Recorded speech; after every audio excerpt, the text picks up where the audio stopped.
बहुत ही आदरणीय भाई राम सिंह जी, आज के प्रोग्राम के जो आयोजक हैं, बहन डॉक्टर राज सुरेश यादव जी, और हमारे पुराने बड़े बुजुर्ग मोरवाला साहब नारनौल से,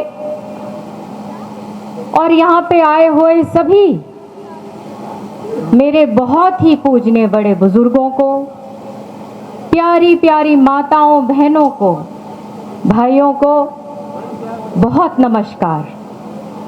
मैं सबसे पहले आप सबका बहुत धन्यवाद करती हूँ कि इतनी गर्मी में आज आप हमें सुनने आए हो,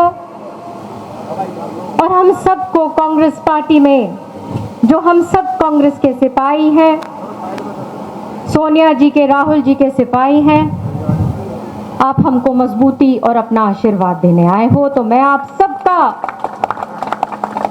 बड़े बुजुर्गों का चरण स्पष्ट होकर धन्यवाद करती हूँ।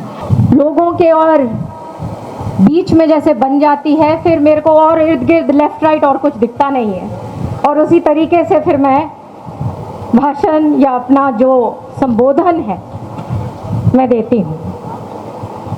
आज एक ऐतिहासिक दिन है, और इस ऐतिहासिक दिन को हम शहीदी दिवस के रूप में बहुत गौरव के साथ इस दिन को मनाते हैं, याद करते हैं। आज इस धरती के वीर, महावीर राव तुलाराम जी, राव गोपाल जी और उनके साथ उनके साथियों ने जबरदस्त युद्ध किया था अंग्रेजों के साथ, और उन्होंने युद्ध करते करते अपनी शहादत दी। आज हम उन शूरवीरों को याद करते हैं जिन्होंने ऐतिहासिक, जिसको कहते हैं hand to hand combat, Rezang La में लड़ा था। कौन भूल सकता है ऐसे वीरों को। मेरे खुद के खून में मेरे नाना ब्रिगेडियर आत्मा सिंह, उन्होंने युद्ध में 4 युद्ध के अंदर देश के लिए, भारत के लिए लड़ाई लड़ी, और उन्होंने गोली खाई। और मुझे इतनी खुशी होती है, मैं गदगद हो जाती हूँ जब उनके रेजिमेंट से, कुमाऊं रेजिमेंट से मुझे बड़े बुजुर्ग मिलते हैं गांव में, तो मुझे लगता है कि मेरे नाना मुझे सब मिल गए।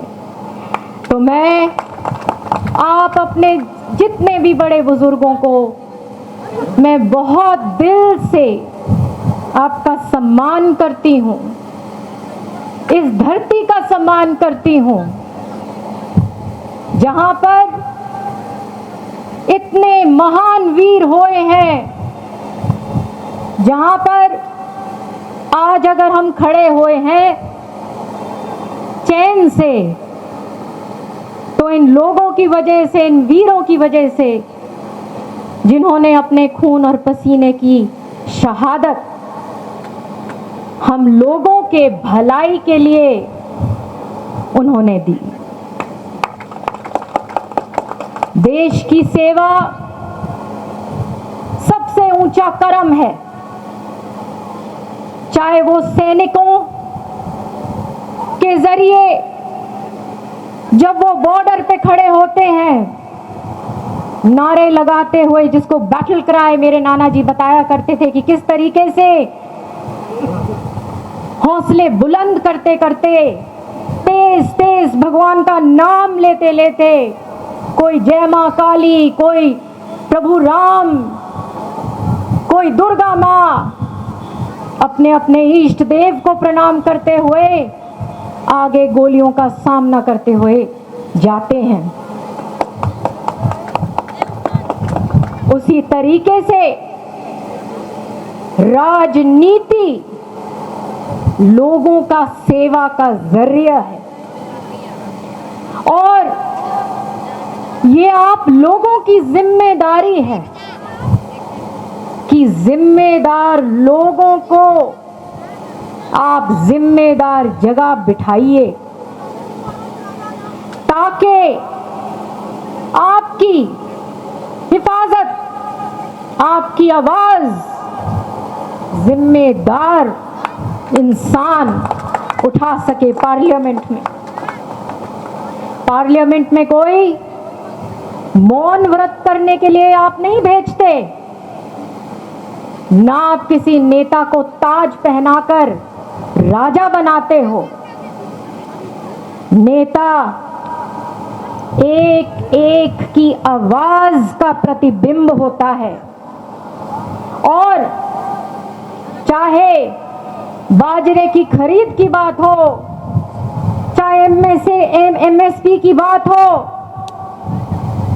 चाहे किसान को उसके हक दिलाने की बात हो, चाहे आशा वर्कर का दर्द हो,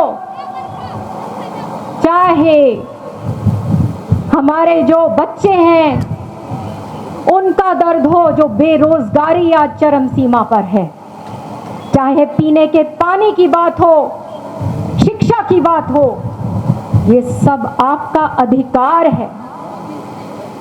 और आने वाला टाइम आप तय कर लीजिए कि आपने केवल कांग्रेस पार्टी को जिताना है ताकि आपकी आवाज बुलंद हो सके। चौधरी बंसीलाल ने ऐतिहासिक काम इस तमाम क्षेत्र में करे। कौन नहीं जानता और कभी कोई भूल नहीं सकता कि चौधरी बंसीलाल का कार्यकाल एक तरफ और तमाम बाकी चीफ मिनिस्टर्स, अगर उन्होंने एक हमारे महेंद्रगढ़ की भूमि पर एक टांका भी लगा दिया हो। नेतागिरी तो सब करने आ जाते हैं, लेकिन हिसाब मांगो इनसे। क्या किया हमारे लिए? क्या कोई बड़ा हॉस्पिटल बनाया? क्या कोई सड़कें ऐसी बनाई? क्या कोई ऐसा शिक्षा का संस्था कोई खोली जिसमें हमारे गरीब बच्चे पढ़ सके? चौधरी बंसीलाल ने पता नहीं कितने कॉलेजेस, पॉलिटेक्निक्स, अभी गई थी मैं सीमा गांव में, बता रहे थे कि किस प्रकार से बाबा खेतानाथ के नाम से उन्होंने पॉलिटेक्निक खोला। जब चौटाला सरकार आई तो चौटाला सरकार ने बाबा खेतानाथ का नाम बदल दिया, कुछ और रख दिया।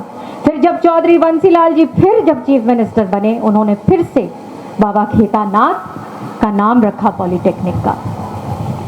तो असली जो हितैषी होते हैं वो हल्के को आगे बढ़ाते हैं। मेरे टाइम पर मैंने तमाम क्षेत्र को एनसीआर में शामिल करवाया था, याद है आपको? ये छोटी मोटी बात नहीं थी। ये आने वाला समय इस प्रकार का यहाँ पे होता कि हमें जबरदस्त प्रगति और विकास का पैसा हमें एनसीआर के जरिए यहाँ पे मिलता। लेकिन बीजेपी के सरकार ने तमाम काम पर पानी फेरने का काम किया। वोट तो बटोर लिया, एक भाई को दूसरे भाई से लड़ा दिया, पूरा माहौल खराब कर दिया ताकि उनको राजनीतिक लाभ मिले।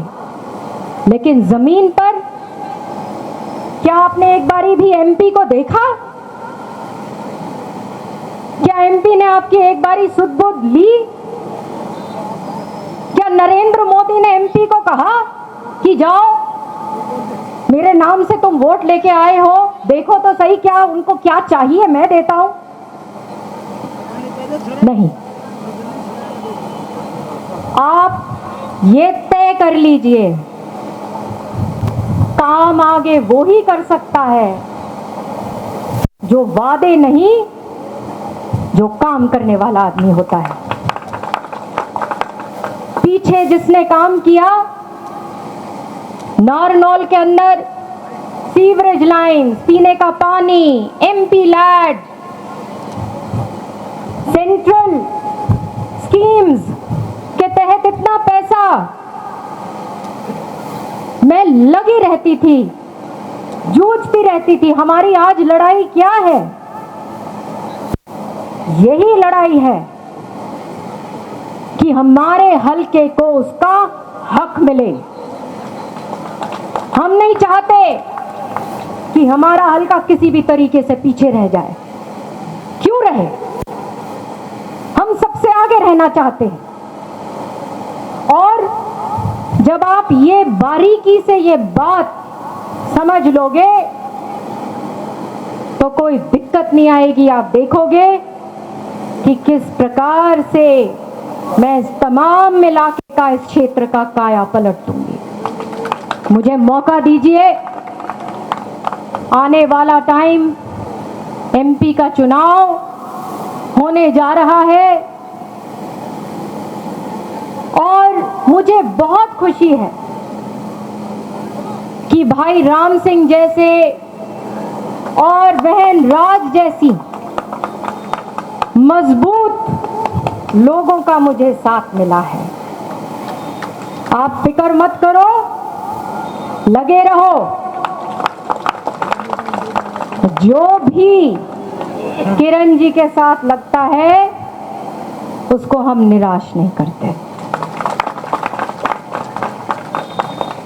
मैंने हर चुनाव नेताओं के बगैर अपने वर्कर के सहारे चुनाव लड़ा है और मुझे गर्व है अपने वर्करों के ऊपर जिन्होंने चट्टान की तरह मेरा साथ दिया है और हर आंधी का सामना किया। मैं अपने हर वर्कर को बताना चाहती हूं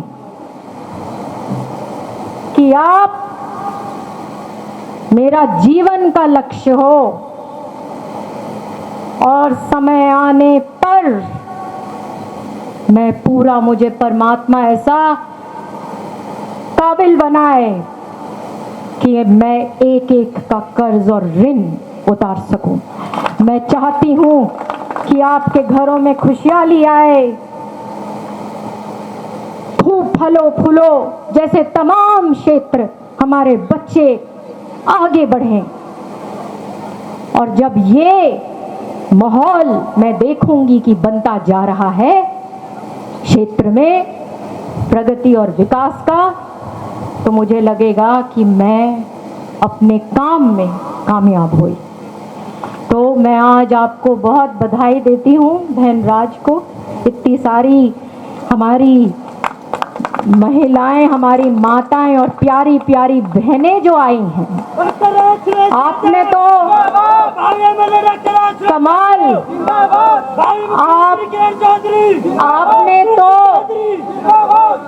आपने तो कमाल कर दिया। आज वाकई में लगा कि बिल्कुल बराबर में, जो जैसे कहते हैं ना कि लाइन हमारे बड़े बुजुर्गों की और भाइयों की, और उसी प्रकार से हमारी लाइन माताओं और बहनों की। तो इसी तरीके से आप आगे बढ़ो। मैं चाहती हूँ कि आपका घर, आपके बच्चे खूब अच्छे पढ़े लिखें, अच्छी नौकरियां लगे और अच्छी व्यवस्था हमारी, जितनी भी मुझे मालूम है यही आपकी चिंता रहती है कि बच्चे लग जाएं, सब कुछ ठीक ठाक हो जाए और एक अच्छी व्यवस्था बने। तो आने वाला टाइम कांग्रेस को मौका दो ताकि अच्छे अच्छे काम, हम झूठ नहीं बोलेंगे, मगर जो हाथ की बात है हमेशा बिना हिचक के आपके लिए काम करते रहेंगे। बहुत बहुत धन्यवाद।